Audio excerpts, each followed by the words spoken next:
एक भी किसान जिसके खेत में पानी घुसा है, एक भी वंचित रहा तो मैं बता रहा हूँ तुम और मैं हूँ उसके बाद। समझ गए?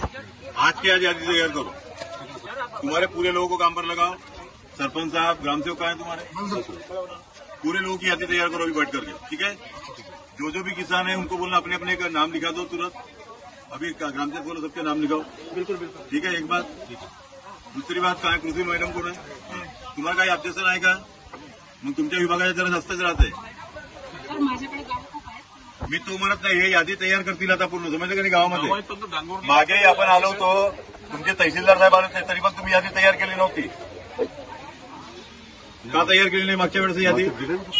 आता ते पूर्ण अद्ययावत यादी करा, ठीक आहे?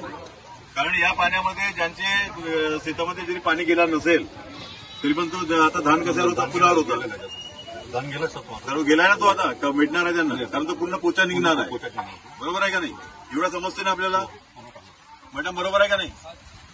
आता पूर्ण यादी तयार करा। एक बात, ज्यांच्या घरामध्ये पाणी घुसलं असेल त्यांना तात्काळ 10,000 रुपये द्यायचे आहेत। किती घर आहे ज्यांच्या घरामध्ये? आता इथं दिसते मला पाणी शिरलं, ठीक आहे? घरामध्ये घुसला आहे कोणाच्या? नाही, आता शेवटच्या घरात त्याच्या घरापर्यंत त्यांना खाली करायला लावला आता आम्ही। घरं किती पडले आहेत? घर इथे 8 घर आहे सर आतापर्यंत, अजून सर्व त्यांचे सर्वे करा आणि ज्यांचे पूर्णतः घर पडले असतील त्यांनाही आपण खावटी देतो, बरोबर आहे? ती खावटीची यादी तयार करा तात्काळ, आणि खावटी या 3 दिवसामध्ये यांना 10,000 रुपये मिळाले पाहिजे पहिले। आणि हे यादी केव्हा पण तयार होईल आपली शेतकऱ्यांची? आपण नकाशाप्रमाणे लिहून घेतो, त्यांचे नाव लिहून घेतो। अरे नकाशा कुठे पाहायला तुम्ही? तर नकाशाप्रमाणे यांचे नाव पण लिहून घेतो ना सर, हा भाग पूर्ण केलेला आहे आणि नदीकाठचा पूर्ण केलेला आहे, आणि तोही गेला। आणि ज्यांच्या शेतामध्ये उभे पीक असतील आणि समजा त्यांना होणारच नसेल धान, ते पण टाकू, ते टाकावं लागेल का नाही? समजा तुमच्या फुलं झडला तर ते मग तो भरणार आहे का धान? धान भरेल का मॅडम? फुलाऱ्यामध्ये असताना जो पाऊस आला,